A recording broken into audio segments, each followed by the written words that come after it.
ONews Radio, toute l'actualité nationale et des Outre-mer.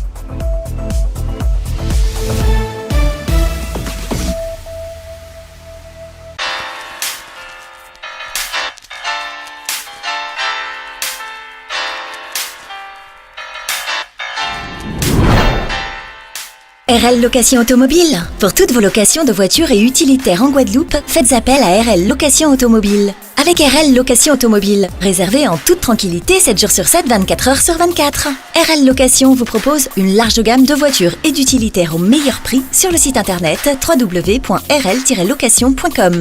RL Location, c'est aussi l'assistance et la livraison. Pour tout renseignement, contactez-nous au 0590 10 66 87. RL Location Automobile, la location en toute simplicité. Attention, offre exceptionnelle chez RL Location jusqu'au 20 octobre. Véhicule catégorie A, 15 € par jour. Véhicule catégorie B, 20 € par jour. Guadeloupe, actualité. Et on part maintenant sur le front social avec cette mobilisation du lycée agricole Abbé Mao. Les équipes pédagogiques dénoncent une fois de plus les manques de matériel ou outils nécessaires pour un bon enseignement agricole. C'est sans compter les infrastructures vétustes qui datent de plusieurs décennies et ne répondent plus aux normes. Autre exemple, seuls 9 postes informatiques fonctionnent au CDI pour des classes de 30 élèves. Le reportage.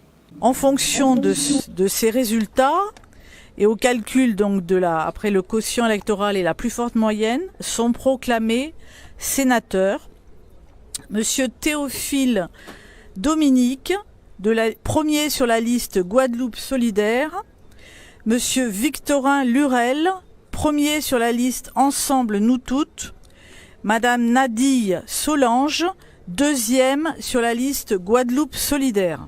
C'est une mobilisation qui reprend des points de revendication assez anciens, qui datent de plusieurs années, en particulier sur le manque de matériel, le déficit d'infrastructures, c'est-à-dire que nous avons un bâti qui commence à vieillir parce que le lycée date de 90, d'accord. Nous sommes rentrés dans cet établissement après le cyclone Hugo.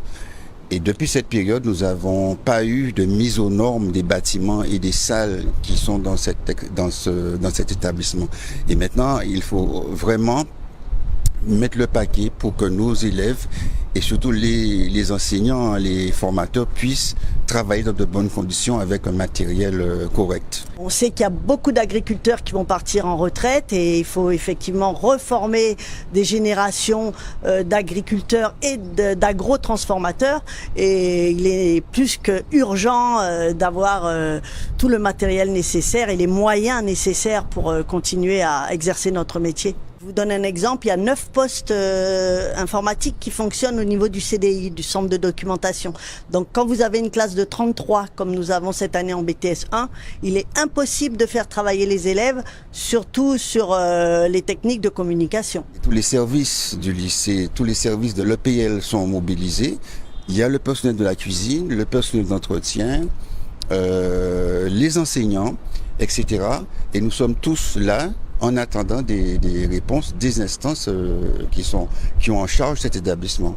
Nous avons 3 interlocuteurs, nous avons notre direction, notre directrice, et puis évidemment la région Guadeloupe, et puis ensuite le ministère, parce que nous avons des référentiels de formation que nous devons dispenser, mais nous n'avons pas de moyens pour les dispenser. Donc à partir de là, nous nous sentons complètement un petit peu abandonnés. Nous allons faire un communiqué pour avertir les parents de venir nous rejoindre.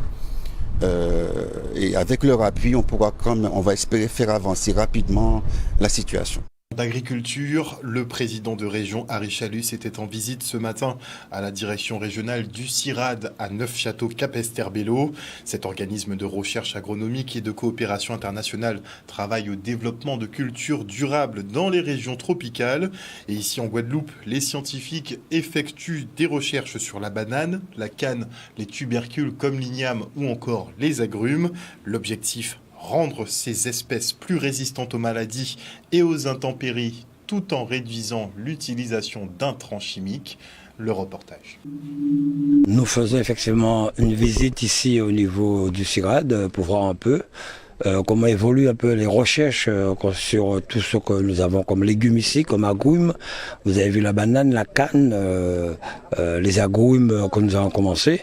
Et pour nous, c'est une grande satisfaction si les choses évoluent dans l'intérêt des agriculteurs de la Guadeloupe. Surtout que la région, sur les 6 ans, finance à hauteur de plus de 10 millions entre des fonds régionaux et des fonds européens. Le FEDER normalement, et peut-être aussi, je pense, un peu de FEADER en fonction des projets qui sont montés. Donc c'est une grande satisfaction pour nous et j'espère que nous allons pouvoir répondre effectivement à l'attente des agriculteurs, mais surtout protéger un peu notre culture en Guadeloupe avec les maladies qui existent. La région est un appui, en fait, la recherche est un contributeur important au financement qui permettent ces activités sur nos dispositifs, au travers de différents financements, des financements FEDER, FEADER, mais aussi Interreg, puisque nous interagissons à l'échelle de la région également. L'igname, c'est une plante culturelle, je veux dire. C'est une plante culturelle ici en Guadeloupe. Moi-même originaire du Bénin, c'est une plante culturelle chez nous, donc j'ai été agréablement surpris de voir quand même l'importance de cette plante-là ici. Il y a pas mal d'espèces cultivées en Guadeloupe, la canne à sucre, la banane, ces plantes destinées à l'exportation, mais on ne peut pas que investir nos efforts sur les plantes d'exportation. Il faut vraiment investir les efforts aussi sur les plantes vivrières. Et l'igname, c'est une culture vivrière qui est consommée au quotidien. Quand je mange dans les petits restos locaux, je trouve toujours de l'igname, comme on l'appelle ici, des racines, dans les plats. Donc c'est une plante sur laquelle on doit investir plus d'efforts. Et comme on l'a expliqué tout à l'heure, il y a quand même beaucoup d'engouement autour de la plante et la culture a chuté, la production a chuté, bon, avec plusieurs raisons bien sûr, mais ça reprend. Ça reprend et le CIRAD, avec les travaux que nous menons, nous accompagnons quand même cet effort-là en mettant sur le marché des variétés beaucoup plus productives. Et l'environnement se prête parfaitement pour la production de l'igname. L'environnement est idéal, la pluviométrie est idéale et la population, il y a beaucoup de jeunes qui s'installent, qui s'y mettent maintenant. Donc tout ce qu'il faut, c'est vraiment l'accompagnement à travers les itinéraires techniques, à travers la mise à disposition de semences de bonne qualité et des variétés améliorées. Et c'est là qu'intervient le CIRAD. En charge de la lutte contre les violences faites aux femmes en Outre-mer, Justine Bénin rencontre les élus du territoire. Après son entrevue hier avec Dominique Théophile, elle rencontre aujourd'hui le président du département, Guy Losbar. La collectivité sera tête de file pour le déploiement des actions de prévention et l'activation du réseau de violences intrafamiliales. Une maison de la femme devrait voir le jour à l'horizon 2024. On fait le point. Vous comprenez parfaitement que nous sommes concernés par la violence faite aux femmes. L'engagement que nous avons pris, c'est d'activer le réseau. Il y a le réseau vif que dès le mois d'octobre, nous allons mettre en place avec les associations. On va rencontrer le procureur, enfin tous les acteurs concernés. Mais aussi un engagement très ferme de pouvoir mettre en place dès 2024 la maison de la femme. Que nous allons pouvoir mettre en place et tout un ensemble d'actions également que nous allons présenter d'ici le mois de novembre. Il est normal de pouvoir échanger avec le président Guy Losbar sur les violences intrafamiliales, les violences sexuelles, les violences conjugales ou les violences tout simplement faites aux femmes. Nous avons échangé sur la nécessité que le département soit chef de file sur le réseau violence intrafamiliale, mais aussi sous la nécessité de mettre un véritable plan d'action pour aboutir à la maison des femmes en Guadeloupe. Il est important et le président Losbar a pris acte et engagement pour que nous puissions nous revoir et pour mettre en place ce plan d'action. C'est le réseau vif qui permet une réaction, comme le nom l'explique, très rapide lorsque les femmes se trouvent en situation de violence. Il y a tout un ensemble d'acteurs concernés, mais sauf que tout est cloisonné aujourd'hui. C'est faire cette coordination pour qu'il y ait un partage d'expérience et qu'il y ait une réactivité. Il y a beaucoup de choses à faire. Après la réunion à la table ronde d'hier, après les rencontres de ce matin, il y a nécessité de décloisonner. Tous les acteurs sont unanimes à dire que chacun de leur côté, ils travaillent dans le cadre des dispositifs, mais qu'il est important de décloisonner pour pouvoir construire. Et construire, c'est quoi? C'est la mise en cohérence. C'est la mise en œuvre du réseau vif que j'appelle de mes voeux porté par par la collectivité départementale, ce que j'appelle de mes voeux. On va commencer par travailler avec tous les partenaires, faire en sorte qu'on se voit et qu'on parle de nos pratiques. Parce qu'effectivement, tous les partenaires qui interagissent lorsqu'il y a une violence faite aux femmes, chacun agit de son côté. Là, il s'agit de mettre en place un véritable réseau pour pouvoir aider ces femmes le plus rapidement possible. Et lorsqu'on va aider ces femmes, on va aider ses enfants, on va aider les enfants et tout le reste de la famille en fait. Et après la liquidation judiciaire de la compagnie Air Antilles, l'heure est aux offres de reprise et l'incertitude plane quant au devenir des salariés et l'identité du futur acquéreur. Le plus en vue est la CAFOM, dont l'aérien n'est pas du tout le cœur de métier, mais dont la solidité financière porte des garanties. CAFOM qui souhaite faire appel à l'expertise de l'ex-PDG d'Air Antilles, Éric Coury, ce que le ministère des Transports refuse catégoriquement. Habitué au déclin de compagnies ultramarines, les autorités souhaitent mettre fin à un cycle de gestion douteuse. En attendant, la tension monte entre les agents favorables à la CAFOM et le CSE d'Air Antilles qui déplore la manipulation de leurs collègues. Le reportage d'Olivier Félix. Aujourd'hui, il était important de dire à la presse notamment qu'il ne faut pas confondre. Les élus du personnel sont des personnes formées et qui travaillent sur des dossiers. Et il y a peut-être d'autres personnes qui expriment leur opinion, mais qui sont complètement à la marge et qui sont d'ailleurs, nous on l'a constaté, ce sont des personnes qui sont souvent manipulées et souvent qui ont peur. Mais en tout cas, les représentants du personnel ont travailler sur des propositions, des solutions, des questions qui permettent de sauver le maximum d'emplois, bien évidemment, de regarder les dossiers, de tout analyser pour qu'il y ait le plus de transparence possible par rapport aux dossiers qui nous ont été soumis. Nous voulons faire entendre une autre voix. Une voix justement dans laquelle on dénonce l'attitude du CSE à travers tout ce qui a été dit. Le CSE s'est retrouvé dans une position à défendre une certaine catégorie du personnel, ensuite confisquer les opinions de façon que nous, on n'a pas eu la possibilité d'émettre notre voix, de dire ce qu'on pensait dans ce dossier. Non, ce n'est pas une cabale contre M. Coury. En l'occurrence, la CAFOM a retenu l'attention du CSE. L'offre de la CAFOM a retenu l'attention du CSE. Par contre, effectivement, il est de manière notable que la CAFOM n'est pas un spécialiste de l'aérien, souhaite effectivement prendre M. Coury en qualité de conseil. Il prévoit de maintenir l'intégralité des moyens, des lignes. Il prévoit effectivement de supprimer quand même 102 postes, supprimer la base Martinique, ce qui n'a que peu de cohérence économique. On note effectivement à l'audience du 21 septembre que le ministère public s'est indigné de voir apparaître M. Coury dans leurs propositions, même en qualité de conseil. Les administrateurs, les liquidateurs judiciaires ont suivi aussi cette position. Donc non, en tout état de cause, il faut bien comprendre que si l'offre CAFOM est reçue en l'état par le tribunal de commerce, on parle d'abandon de dettes qui sont extrêmement conséquents. On a plusieurs dizaines de millions, des PGE, c'est quand même pas rien. Et puis paradoxalement, on rappelle que la déclaration de cessation de paiement elle est intervenue pour 300 000 €. Vous savez, M. Coury avait comme actionnaire minoritaire chez CARE M. André Sada. M. André Sada est aussi actionnaire minoritaire à la CAFOM. On se porte en grand sauveur alors que pour 300 000 €, on aurait pu éviter tout ça. On aurait pu faire rentrer la CAFOM au capital de CARE avant de déposer le bilan. Voilà. Toute cette situation, en fait, nous ne l'avons pas voulu. C'est la gestion de l'entreprise qui a conduit à cette situation et on ne peut pas revenir sur cet état de fait.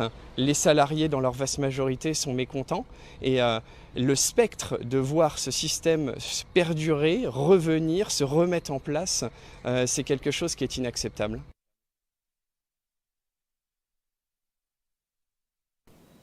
La commission de surveillance du syndicat mixte de gestion de l'eau veut faire savoir qu'elle veille au grain. Peu sollicitée lors des rencontres autour du liquide précieux, l'instance mise en place il y a 2 ans opte pour la transparence avec les usagers. Et pour être plus effectif, les membres collectent des informations relatives au fonctionnement de la production, de la facturation et la comptabilité du syndicat mixte. Regardez.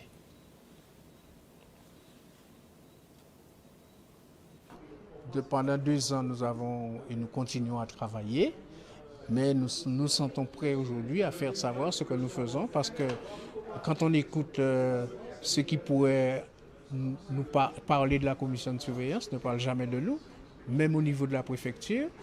Quand on invite les usagers dans le comité de l'eau et le président de la commission de surveillance ou une délégation de la commission de surveillance n'est pas invité.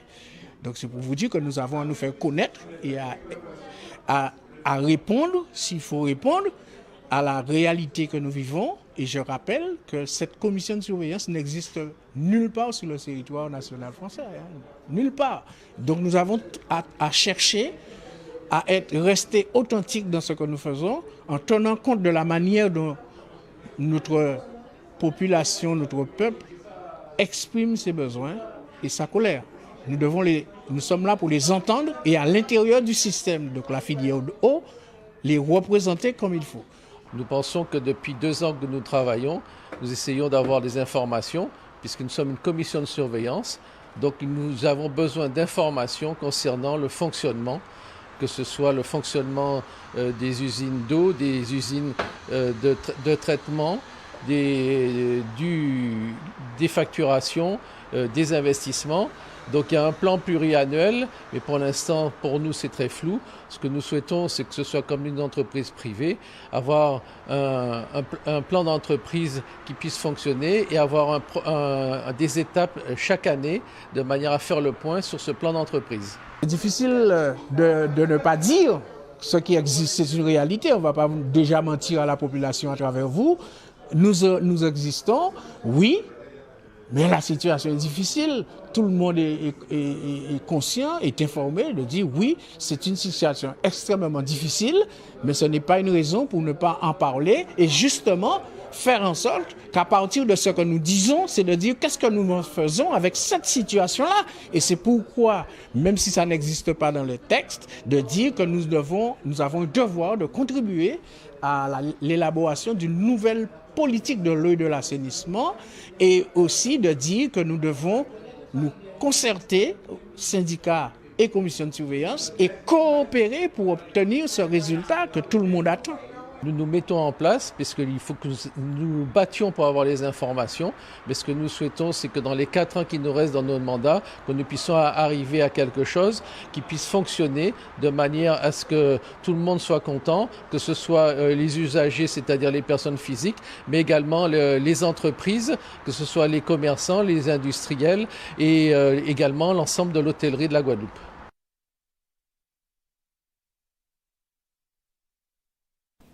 Tous les mercredis de ce mois, la société Théou invitait la population à échanger autour de pathologies graves.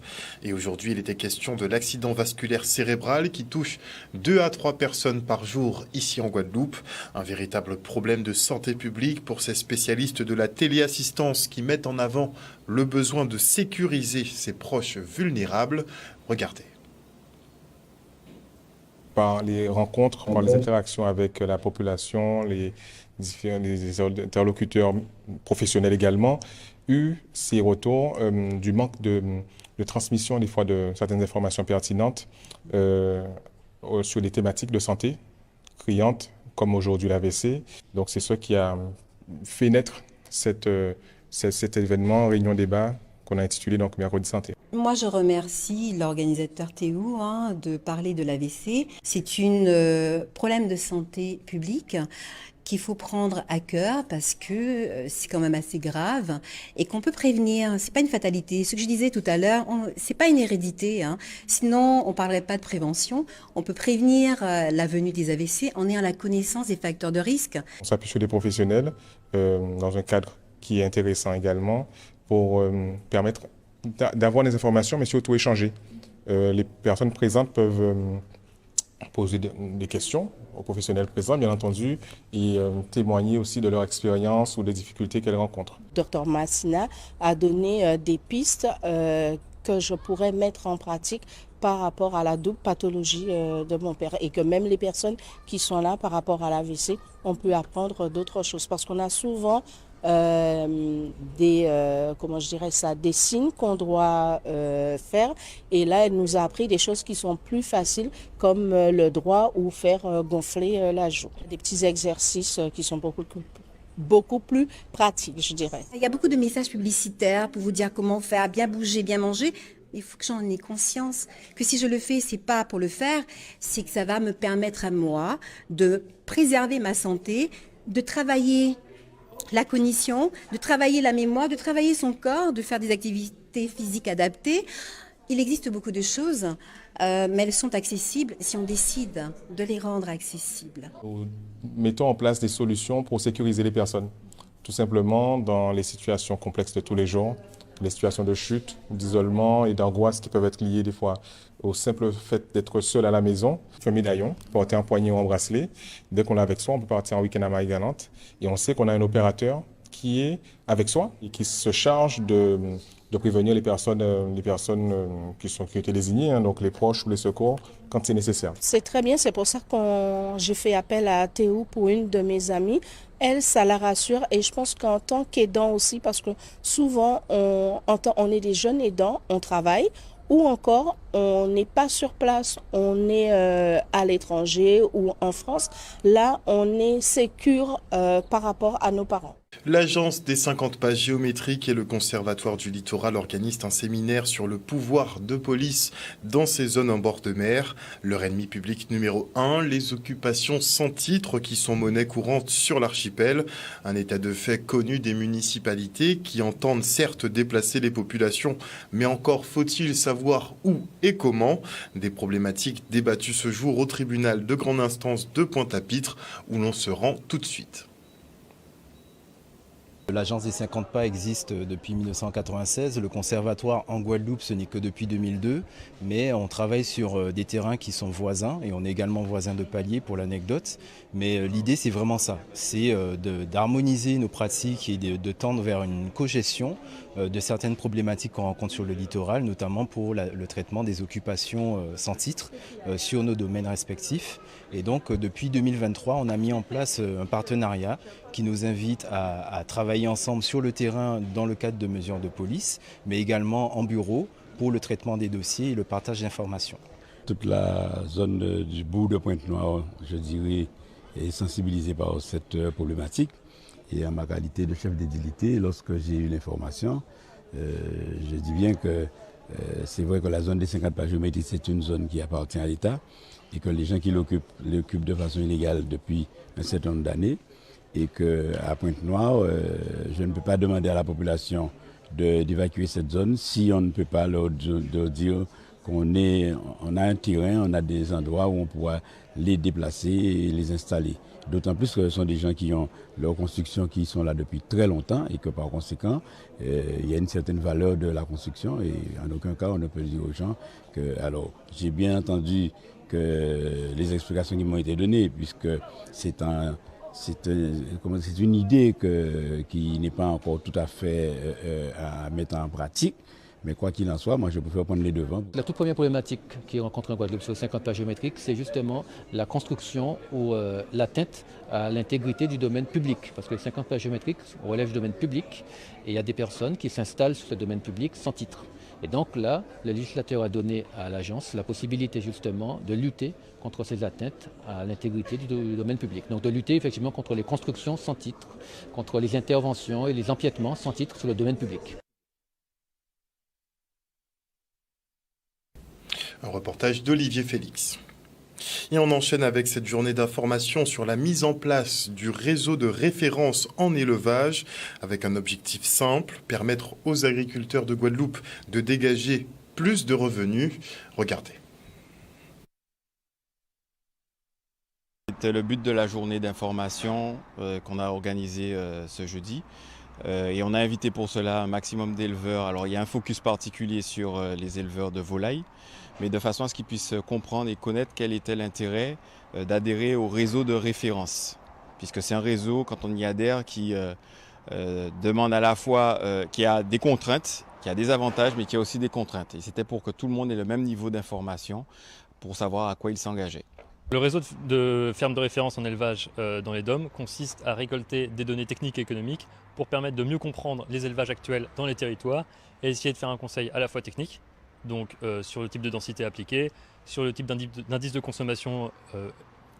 L'indice de consommation, c'est la quantité d'aliments à donner pour faire 1 kg de viande, qu'on peut espérer obtenir dans ces conditions d'élevage, en comparant les élevages les uns avec les autres et en les comparant également à des références d'autres territoires. L'idée, c'est aussi de faire un apport économique, donc d'essayer d'identifier quels sont les leviers économiques et techniques pour avoir de meilleures performances, pour se dégager un plus grand revenu et essayer d'obtenir des mortalités plus faibles et dégager plus de revenus pour réinvestir dans l'exploitation.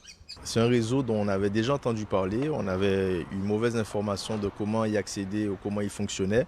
Et on a beaucoup apprécié au sein de notre équipe, de notre association, de pouvoir être convoqué à cette réunion pour pouvoir prendre connaissance des démarches effectuées, pour pouvoir participer et faire avancer l'agriculture grâce à ces nouveaux chiffres que l'on pourra apporter. Nous avons les collègues de la Chambre d'agriculture du pôle Marie-Galante qui sont effectivement avec nous en visio, qui suivent aussi la réunion. Et il y a des éleveurs qui pouvaient être présents, qui sont carrément venus en présentiel à la manifestation.